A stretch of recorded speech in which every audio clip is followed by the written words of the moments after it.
anciano Mason, guardián de uno de los más antiguos cementerios de Salem, mantenía una verdadera guerra con las ratas. Varias generaciones atrás, se habían instalado en el cementerio una colonia de ratas enormes procedente de los muelles. Cuando Mason asumió su cargo, tras la inexplicable desaparición del guardián anterior, decidió aniquilarlas.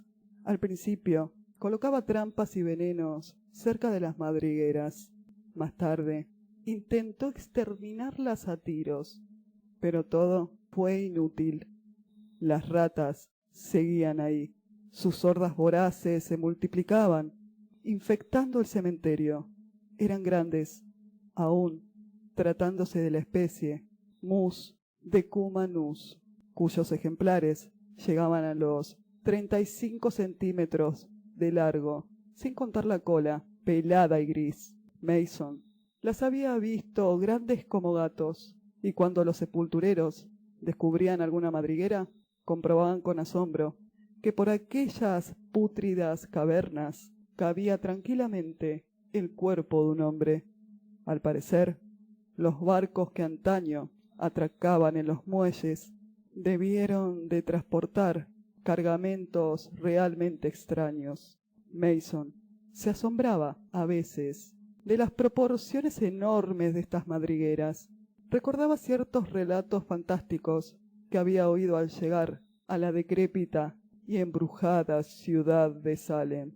Eran relatos que hablaban de una vida embrionaria que persistía en la muerte, oculta en las perdidas madrigueras de la tierra. Ya habían pasado los tiempos en que Mater exterminara los cultos perversos y los ritos orgiásticos celebrados en honor de Hécate y de la siniestra Magma Mater. Pero todavía se alzaban las tenebrosas mansiones y las retorcidas guardillas de fachada inclinada y de prosa, en cuyos sótanos, según se decía, se ocultaban los secretos blasfemos y se celebraban ritos que desafiaban tanto a la ley como a la cordura. Moviendo significativamente sus cabezas canosas, los viejos aseguraban que en los antiguos cementerios de Salem había, bajo la tierra, cosas peores que los gusanos y las ratas. En cuanto a estos roedores, Mason les tenía asco y respeto. Sabía el peligro que acechaba en sus dientes agudos y brillantes, pero no comprendía el horror que los viejos sentían por las casas vacías e infectadas de ratas. Había escuchado rumores sobre criaturas espantosas que moraban en lo profundo y que tenían poder sobre las ratas, a las que agrupaban en ejércitos muy disciplinados. Según afirmaban los viejos, las ratas eran mensajeras entre este mundo y las cuevas que se abrían en las entrañas de la tierra, y aún se decía que algunos cuerpos habían sido robados de la sepultura con el fin de celebrar festines subterráneos. El mito del flautista de Harlem era una leyenda que ocultaba en forma alegórica un horror impío. Según ellos, los negros abismos habían parido abortos infernales que jamás salieron a la luz del día. Mason no hacía caso de estos relatos, no tenía tratos con sus vecinos, y de hecho hacía lo imposible por mantener en secreto la existencia de las ratas. De conocerse el problema, tal vez se iniciase una investigación, en cuyo caso tendría que abrir muchas tumbas. Ciertamente, había ataúdes perforados y vacíos que atribuirían a la voracidad de las ratas, pero descubrirían también algunos cuerpos con mutilaciones muy comprometedoras para Mason. Los dientes postizos suelen hacerse de oro y no se los extraen a uno cuando muere. La ropa, naturalmente, es diferente, porque la empresa siempre proporciona un traje muy sencillo, perfectamente reconocible después. pero el oro no lo es. Además, Mason negociaba también con algunos estudiantes de medicina y médicos poco escrupulosos que necesitaban cadáveres sin importarle su procedencia. Hasta ese momento, Mason se las había arreglado para que no haya investigación. Negaba tajantemente la existencia de las ratas, aun cuando éstas le hubiesen arrebatado el botín. A Mason no le preocupaba lo que pudiera suceder con los cuerpos después de haberlos saqueado, pero las ratas solían arrastrar el cadáver por un boquete que ellas mismas roían en el ataúd. El tamaño de aquellos agujeros era asombrante. Curiosamente, las ratas comían siempre los ataúdes por uno de los extremos y no por los dos. Parecía como si trabajasen bajo la dirección de algo dotado de inteligencia. Ahora se encontraba ante una tumba abierta. Acababa de quitar la última palada de tierra húmeda y de arrojar al montón que había formado a un lado. Desde hacía semanas que no paraba de caer una llovizna fría e inconstante. El cementerio era un lodazal pegajoso del que surgían las mojadas lápidas en formaciones irregulares. Las ratas se habían retirado a sus cubiles. No se veía ni una sola, pero el rostro flaco de Mason reflejaba una sombra de inquietud. Había terminado de descubrir la tapa de un ataúd de madera. Hacía varios días que lo habían enterrado, pero Mason no se había atrevido a desenterrarlo antes. Los parientes del muerto aún visitaban su tumba, aún lloviendo. A estas horas de la noche no era fácil que vinieran, por mucho dolor y pena que sintiesen. Y con este pensamiento tranquilizador se enderezó y echó a un lado la pala. Desde la colina donde estaba el cementerio se veía parpadear apenas las luces de Salem a través de la lluvia. Sacó la linterna del bolsillo, apartó la pala y se inclinó a revisar los cierres de la caja. De repente se quedó rígido. Bajo sus pies había notado un murmullo inquieto, como si algo arañara o se revolviera dentro del ataúd. Por momentos sintió una punzada de terror supersticiosa. De pronto dio paso a una ira incesante al comprender el significado de aquellos ruidos. Las ratas se le habían adelantado otra vez. En un rapto de cólera arrancó los candados del ataúd, insertó la pala bajo la tapa e hizo palanca hasta que pudo levantarla con las manos. Encendió la linterna y enfocó el interior del ataúd. La lluvia salpicaba el blanco tapizado de raso. Estaba vacío. Mason percibió un movimiento furtivo en la cabecera de la caja y dirigió la luz hacia allí. El extremo del sarcófago había sido perforado y el agujero comunicaba con una galería. Aparentemente, en aquel momento, desaparecía por allí un pie flácido, inerte, enfundado en su correspondiente zapato. Mason comprendió que las ratas se le habían adelantado. Solo unos instantes se agachó y agarró el zapato con todas sus fuerzas. La linterna cayó dentro del ataúd y se apagó de golpe. De un tirón, el zapato le fue arrancado de las manos en medio de una algarabía de chillidos agudos y excitados. Un momento después, había recuperado la linterna y la enfocaba por el agujero. Era enorme. Tenía que serlo. De lo contrario, no habrían podido arrastrar el cadáver. Mason intentó imaginarse el tamaño de aquellas ratas capaces de tirar del cuerpo de un hombre.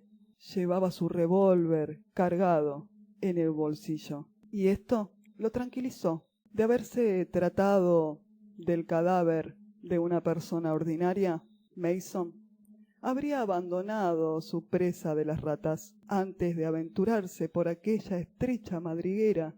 Recordó los gemelos de sus puños y el alfiler de su corbata, cuya perla debía ser indudablemente auténtica. Sin pensarlo, se enganchó la linterna al cinturón y se introdujo por el boquete. El acceso era angosto. Delante de sí, a la luz de la linterna, podía ver cómo la suela de los zapatos seguían ahí arrastradas hacia el fondo del túnel. Trató de arrastrarse lo más rápido que pudo, pero había momentos en que apenas era capaz de avanzar, aprisionado entre aquellas estrechas paredes de tierra. El aire se hacía irrespirable por el hedor del cadáver. Mason decidió que si no lo alcanzaba, en un minuto regresaría. Empezó a agitarse en su imaginación, aunque la codicia le instaba a proseguir, y prosiguió cruzando varias bocas de túneles adyacentes. Las paredes de la madriguera estaban húmedas y pegajosas. 2 veces oyó a sus espaldas pequeños desprendimientos de tierra. El segundo de este le hizo volver la cabeza. No vio nada, naturalmente, hasta que enfocó la linterna en esa dirección. Entonces observó que el barro casi obstruía la galería que acababa de recorrer. El peligro de su situación se reveló en toda su espantosa realidad. El corazón le latía con fuerzas, solo de pensar en la posibilidad de hundimiento. Decidido a abandonar su persecución, a pesar de que casi había alcanzado el cadáver y las criaturas invisibles que lo arrastraban, había algo más en lo que tampoco había pensado. El túnel era demasiado estrecho para dar la vuelta. El pánico se apoderó de él por un segundo, pero recordó la boca lateral que acababa de pasar. Retrocedió dificultosamente hasta ahí. Introdujo las piernas hasta que pudo dar la vuelta. Luego comenzó a avanzar desesperadamente hacia la salida, pese al dolor de sus rodillas. De repente, una puntada le atravesó la pierna. Sintió que unos dientes afilados se hundían en su carne y pateó frenéticamente para liberarse de sus agresores. Oyó un cuchillo penetrante y el rumor presuroso de la multitud de patas que se escabullían. Al enfocar la linterna hacia atrás, lanzó un gemido de horror. Una decena de enormes ratas lo observaban, atentas, y sus ojos malignos parpadeaban bajo la luz. Eran deformes, grandes como gatos. Tras ellos vislumbró una forma negruzca que desapareció en la oscuridad. Se estremeció ante las increíbles proporciones de aquella sombra. La luz contuvo a las ratas durante un momento, pero no tardaron en volver a acercarse furtivamente. Al resplandor de la linterna, sus dientes se veían color carmesí. Mason forcejeó con su pistola, consiguió sacarla del bolsillo y apuntó cuidadosamente. Estaba en una posición difícil. Procuró estirar los pies a las mojadas paredes de las madrigueras para no herirse. El estruendo lo dejó sordo. Después de haberse disipado el humo, vio que las ratas habían desaparecido. Guardó la pistola y comenzó a reptar velozmente a lo largo del túnel, pero no tardó en oír de nuevo las carreras de las ratas. Se le echaron encima otra vez, se le amontonaron sobre las piernas, mordiéndolo y chillando de manera enloquecedora. Mason empezó a gritar mientras echaba mano a la pistola. Disparó sin apuntar. No se hirió de milagro. Esta vez las ratas no se alejaron. Mason aprovechó la tregua para reptar lo más rápido posible, dispuesto a hacer fuego a la primera señal de un nuevo ataque. Oyó movimientos de patas y alumbró una enorme rata gris. Se paró en seco y se quedó mirándolo, sacudiendo sus largos bigotes y moviendo de un lado a otro muy despacio, su cola áspera y pelada. Mason disparó. Y la rata echó a correr. Continuó arrastrándose. Se había detenido un momento a descansar junto a la negra abertura de un túnel lateral, cuando descubrió un bulto uniforme sobre la tierra mojada. Un poco más adelante lo tomó como por un montón de tierra desprendida del techo. Luego vio que era un cuerpo humano. Se trataba de una momia negra y arrugada, y se vio preso de un pánico sin límites. Aquella cosa se movía, era monstruosa, se movía en dirección hacia él, a la luz de la linterna. Vio su rostro horrible, a poca distancia del suyo. Era una calavera, descarnada, la faz de un cadáver, que ya llevaba años enterrado, pero animada de una vida infernal. Tenía los ojos vidriosos e hinchados, que delataba su ceguera, y al avanzar hacia Mason, lanzó un gemido monstruoso, y entreabrió sus labios, postulosos, desgarrados, en una mueca de hambre espantosa. Mason sintió que se le helaba la sangre cuando aquel horror estaba ya a punto de rozarlo. Mason se precipitó frenéticamente por la abertura lateral. Oyó arañar la tierra hacia sus pies y el confuso gruñido de la criatura que lo seguía de cerca. Mason miró por encima del hombro, gritó y trató de avanzar desesperadamente por la estrecha galería. Reptaba con torpeza. Las piedras afiladas le herían las manos y las rodillas. El barro le salpicaba los ojos, pero no se atrevió a detenerse ni un segundo. Continuó avanzando a gatas, jadeando, rezando y maldiciendo histéricamente. Con chillidos triunfales, las ratas se precipitaron de nuevo sobre él, con la voracidad pintada en sus ojos. Mason estuvo a punto de sucumbir bajo sus dientes, pero logró desembarazarse de ellas. El pasadizo se estrechaba, y sobrecogido por el pánico, pataleó, gritó y disparó, hasta que el gatillo pegó sobre una cápsula vacía, pero había rechazado a las ratas. Observó entonces que se hallaba bajo una piedra grande, encajada en la parte superior de la galería, que lo oprimía cruelmente. Al tratar de avanzar, notó que la piedra se movía, y se le ocurrió una idea. Si pudiera dejarla caer de forma que obstruyese el túnel. La tierra estaba empapada por la lluvia. Se enderezó y empezó a quitar el barro que sujetaba la piedra. Las ratas se aproximaban. Veía brillar sus ojos al resplandor de la linterna. Siguió cavando frenético la piedra, tiró de ella y la movió de sus cimientos. Se acercaban las ratas. Era el enorme ejemplar que había visto antes, gris, leprosa, repugnante. Avanzaba enseñando sus dientes anaranjados. Mason dio un último tirón y la sintió resbalar hacia abajo. Entonces reanudó su camino a rastras por el túnel. La piedra se derrumbó tras él y oyó un repentino alarido de agonía. Sobre sus piernas se desplomaron algunos terrones mojados. Más adelante le atrapó los pies un desprendimiento considerable, del que logró salirse con dificultad. El túnel entero se estaba desmoronando. Jadeando de terror avanzaba, mientras que la tierra se desprendía. El túnel seguía estrechándose, hasta que llegó un momento en que apenas pudo hacer uso de sus manos y piernas para avanzar.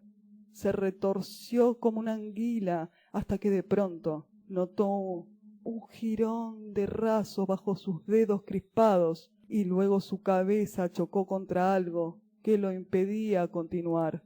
Movió las piernas y pudo comprobar que no las tenía apretadas por la tierra desprendida. Estaba boca abajo, Al tratar de incorporarse, se encontró con que el techo del túnel estaba a escasos centímetros de su espalda. El terror lo descompuso. Al salirle al paso, aquel ser espantoso y ciego se había desviado por un túnel lateral, por un túnel que no tenía salida.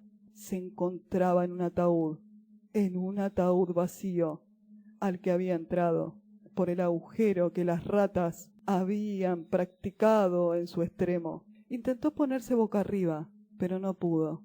La tapa del ataúd se mantenía inexorablemente inmóvil. Tomó aliento e hizo fuerza contra la tapa. Era inamovible, y aun si lograse escapar del sarcófago, ¿cómo podría excavar una salida a través de 1,5 metros de tierra que tenía encima? Respiraba con dificultad. Había un calor sofocante y el hedor era irresistible. En un ataque de terror, desgarró y arañó el forro acolchado hasta destrozarlo.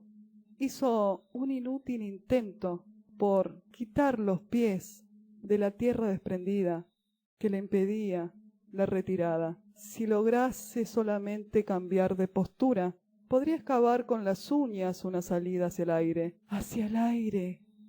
Una agonía candente penetró en su pecho. El pulso le dolía y los globos oculares. Parecía como si la cabeza se le fuera hinchando, a punto de estallar. De pronto oyó los triunfales chirridos de las ratas. Comenzó a gritar enloquecido, pero no pudo rechazarla a su vez. Durante un momento se revolvió histéricamente en su estrecha prisión y luego se calmó. Boqueando por la falta de aire, cerró los ojos, sacó su lengua ennegrecida y se hundió en la negrura de la muerte, con los locos chillidos de las ratas taladrándole los oídos.